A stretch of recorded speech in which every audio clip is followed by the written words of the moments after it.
આજે આપણે ભરેલા રવૈયા બનાવીશું। મેં અહીંયા નાના નાના દેશી રવૈયા લીધા છે।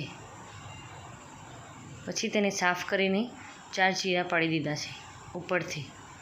પછી સિંગદાણાને અધકચરા વાટી દીધા।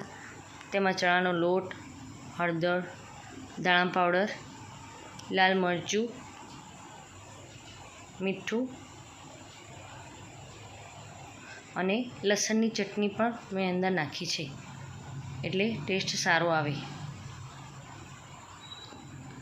પછી મેં અહીંયા મરચાં અને લસણ પણ વાટીને નાખેલા છે।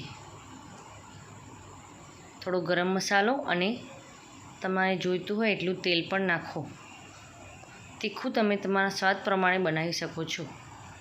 હવે આ મસાલામાં થોડી બુરું ખાંડ નાખવી, તમે ગોળ પણ નાખી શકો છો। આ મસાલો રવૈયામાં બરાબર ભરી દેવો। બધા રવૈયા ભરાઈ ગયા પછી કડાઈમાં તેલ મૂકીને રાઈ જીરું નાખીને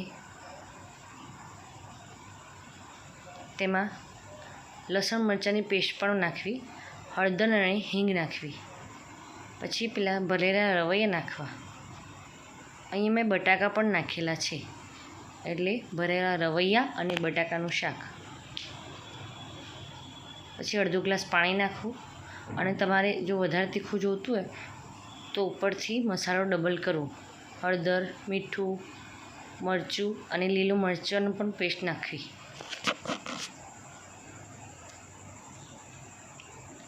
મસાલો થઈ ગયા પછી શાક અધકચરું ચડી ગયા પછી તમે ઝીણો ગોળ પણ નાખી શકો છો।